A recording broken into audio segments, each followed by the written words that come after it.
जय गुरु जी। संगत जी, आज संडे है, बड़ा ही अच्छा दिन है, बहुत शुभ दिन है संडे का। गुरु जी आज संडे वाले दिन मेरे से सत्संग शेयर करवा रहे हैं, मेरे को बड़ा ही अच्छा लग रहा है। संगत जी आज का सत्संग सुन के आपकी सारी परेशानियां खत्म होने वाली हैं। अगर आपके घर में कोई परेशानी चल रही है, कोई दिक्कत चल रही है संगत जी, तो आज वो खत्म हो जाएगी सिर्फ और सिर्फ इस सत्संग को सुनकर।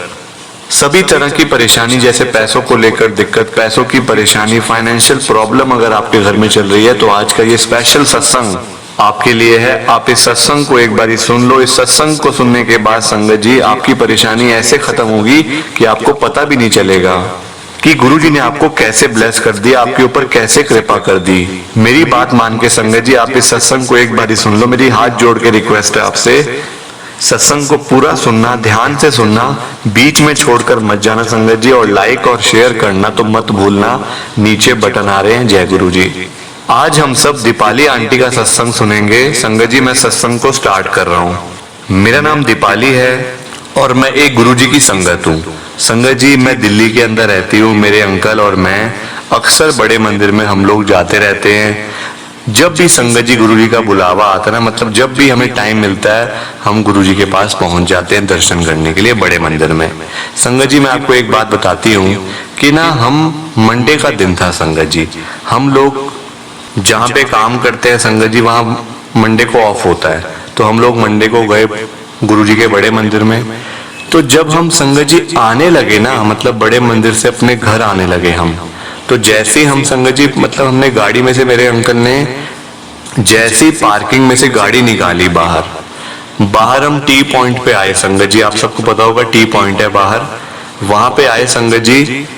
एक अंकल हमें दिखे। अब संगत जी रात का टाइम था, हम क्योंकि शाम को ही जाते हैं हर बार बड़े मंदिर में ना, शाम को ही जाते हैं संगत जी, मतलब 5-6 बजे चले जाते हैं और रात को 7-8 बजे तक आ जाते हैं संगत जी घर वापस।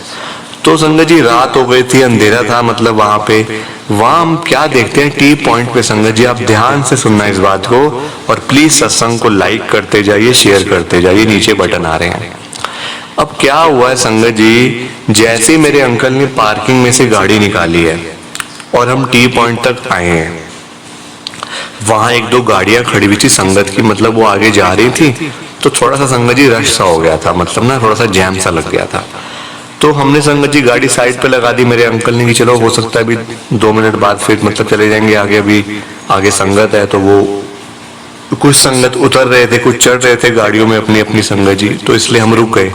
मैं संगत जी क्या देखती हूँ, एक अंकल पटरी पे, मतलब जो ऐसे जो फुटपाथ सा बना हुआ है बड़े मंदिर के बाहर, जो टी पॉइंट है वहां की बात कर रही हूँ मैं आपसे, एक फुटपाथ सा बना हुआ है संगत जी। मैं क्या देखती हूँ कि उस मतलब फुटपाथ पे एक अंकल बैठे हुए हैं और उन अंकल की हालत संगत जी मेरे को ना अच्छे खासे संगत जी वो घर के लग रहे थे। मतलब ऐसा भी नहीं था कि उनको कोई परेशानी है, कोई दिक्कत है, ऐसा भी संगत जी मेरे को उनको देख के नहीं लग रहा था। अब हम संगत जी 2 मिनट 5 मिनट हम वहीं पे खड़े रहे, मैं मेरे अंकल। तो मैंने संगत जी अपने अंकल को कहा कि देखो जरा कितने मतलब अच्छे घर के लग रहे हैं, और अंकल मतलब कि नीचे बैठे हुए जमीन पे, और ऐसा लग रहा है कि कुछ उनको हेल्प चाहिए, ऐसा मतलब उनकी फेस से संगत जी मेरे को लग रहा था। मेरी संगत जी आदत है कि मेरे को ना चेहरा देखकर ही पता चल जाता है कि सामने वाले को क्या परेशानी है, क्या दिक्कत है। तो मैंने अपने अंकल से कहा कि देखो जरा इनको कोई परेशानी लग रही है, तो हो सकता है मतलब कोई हेल्प मतलब चाहिए हो या कहीं जाना हो, बाहर तक जाना हो, तो हम जरा उनसे पूछ लेते हैं कि मतलब जो हम उनकी हेल्प कर सकते हैं तो संगत जी करनी चाहिए लोगों की हेल्प। तो मैंने अपने अंकल को कहा, तो मेरे अंकल कहने लगे संगत जी, वो ना बड़े गुस्से वाले हैं मेरे अंकल, वो कहने लगे कि चल चल छोड़, ऐसे हेल्प करने लगे तो हो गया हमारा काम। संगत जी वो थोड़े से ना गुस्से वाले भी हैं और उनका स्वभाव जो है ना वो बड़ा ही, मतलब मैं आपको संगत जी बताती हूँ कि उनका स्वभाव कैसा है। एकदम से संगत जी उनको गुस्सा चढ़ जाता है, चाहे वो कोई भी बात हो। अब मैं संगत जी मैं तो बिल्कुल नीचे से उठी हूँ संगत जी, हमारे घर में कुछ भी नहीं होता था, गुरु महाराज की कृपा से सब कुछ हुआ, ये गुरु जी की कृपा से हुआ ना संगत जी। तो मैं तो हर पल शुक्राना करती हूँ गुरु जी का। पर संगत जी मैं अपने वो दिन कभी नहीं भूलती। आज चाहे मैं गाड़ी में बैठी थी, जो भी था, पर संगत जी एक टाइम वो भी था कि हम बसों के अंदर चलते थे, पैदल जाते थे, रिक्शों में बैठकर जाते थे संगत जी, वो भी टाइम था। आज ये भी टाइम है, वो टाइम भी नहीं रहा, ये टाइम भी नहीं रहेगा, है ना। टाइम संगत जी चेंज होता रहता है। कभी एक जैसा टाइम नहीं रहता है, हमेशा टाइम बदलता रहता है। तो अब मेरे जो अंकल है संगत जी वो बड़े अहंकारी हैं, गुस्से वाले हैं, तो उन्होंने मेरे को मना कर दिया।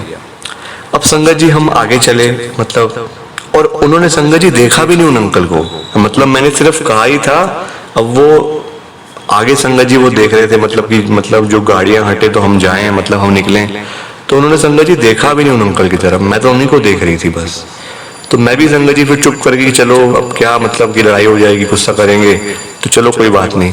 संगत जी हम 1 किलोमीटर मुश्किल से आगे आए थे, बस 1 किलोमीटर। उसमें मैं क्या देखती हूँ, फिर से संगत जी हमारी गाड़ी रुकी, क्योंकि तब संगत जी रेड लाइट आ गई थी, तो हमारी गाड़ी रुकी वहां पे।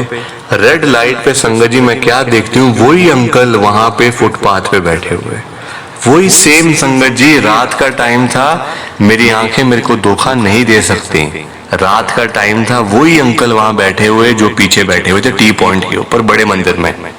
मैं देख के बड़ी हैरान हुई। फिर संगत जी मैंने अपने अंकल को कहा कि देखो ये वही अंकल हैं। वो कहते चलो चलो कोई बात नहीं, अब ग्रीन लाइट होगी आगे चलते हैं। संगत जी मैंने कहा नहीं, अब गाड़ी साइड पे लगाओ। संगत जी मैंने भी थोड़ा सा बोल दिया अपने अंकल को कि देखो ऐसे थोड़ी होता है संगत जी।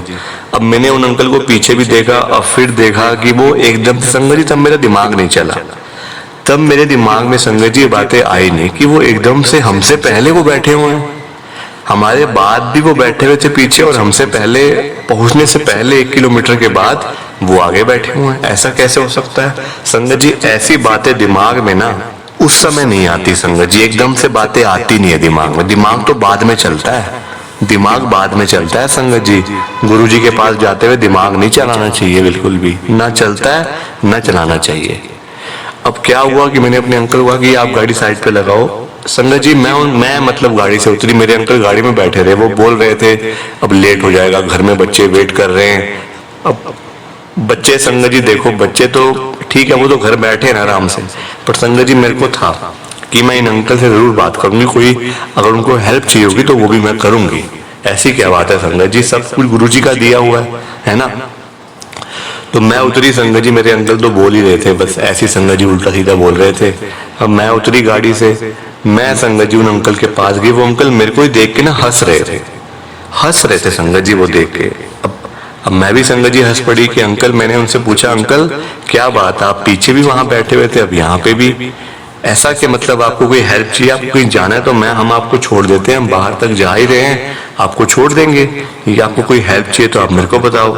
वो कहते नहीं नहीं मेरे को कोई हेल्प नहीं चाहिए, ये सब कुछ मेरा ही तो बनाया हुआ है, ये सब कुछ मेरा है, मैं तो बस देख रहा हूँ कि कैसे मतलब सब कुछ चल रहा है। संगत जी उनकी ये बात सुन के ना मेरे को लगा कि अंकल थोड़े मेंटली परेशान है, दुखी हैं।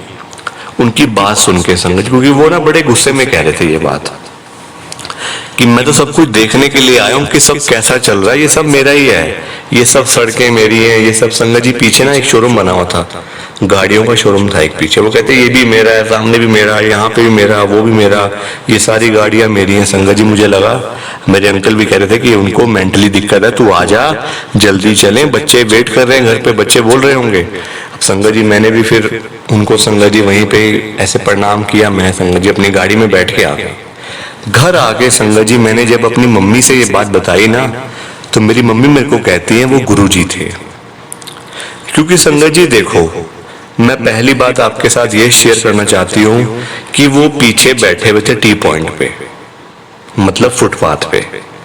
हमारे 1 किलोमीटर आगे आने के बाद वो हमसे पहले वहां पे कैसे पहुंचे, एक पॉइंट। दूसरा पॉइंट संगत जी कि उन्होंने ये बात बोली कि ये सब कुछ मेरा है, ये मतलब शोरूम मेरा, सामने मेरा, यहाँ मेरा, लेफ्ट मेरा, राइट मेरा, ये गाड़ियां मेरी, सड़कें मेरी, सब कुछ मेरा। मैं तो देखने के लिए आया हूँ कि सब कुछ नॉर्मल चल रहा है या किसी को कोई दिक्कत तो नहीं है। मैंने जब अपनी मम्मी को संगत जी ये बात बताई ना, तो मेरी मम्मी मेरे को कहती है तूने आज बहुत बड़ी गलती कर दी। वो गुरु जी थे, गुरु जी ही ऐसी बात कर सकते हैं, साक्षात गुरु जी आते हैं संगत जी अपनी संगत को दर्शन देने के लिए, और दर्शन देने के बाद गुरु जी वहां से चले जाते हैं।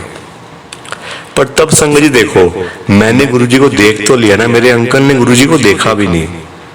उन्होंने संगत जी मुंह भी अपना बिल्कुल सीधा ही रखा, उन्होंने लेफ्ट जैसे देखा ही नहीं बिल्कुल भी। हो सकता है उनकी किस्मत में दर्शन ही ना हो। मैं भी संगत जी अब गुरु जी ही मानती हूँ उनको, उसके बाद संगत जी मैंने काफ़ी बार ट्राई करा कि मैं उनको देखूं एक बार, पर संगत जी मेरे को वो वहाँ पे नहीं मिले, कभी भी नहीं मिले संगत जी कहीं पे भी। वो गुरु जी ही थे संगत जी। मेरे से बहुत बड़ी गलती हो गई कि मैं उनके मतलब उनको मैं देख भी रही हूँ, उनसे बात भी करी है मैंने संगत जी, बात करने के बाद भी मैं वहां से चली आई। इससे गलत बात और क्या होगी, पर वो कहते हैं ना संगत जी, तब दिमाग नहीं चलता, तब दिमाग काम करना बंद कर देता है जब ऐसी बातें होती हैं। तो अब क्या ही कर सकते हैं। प्लीज संगत जी आप सत्संग को लाइक करो, शेयर करो। जय गुरु जी, शुक्राना गुरु जी। मैं आगे भी ऐसी सत्संग शेयर करती रहूंगी, जैसे जैसे मेरे को अंकल का फोन आता जाएगा मैं सत्संग शेयर करती रहूंगी। जय गुरु जी, शुक्राना गुरु जी, जय गुरु जी।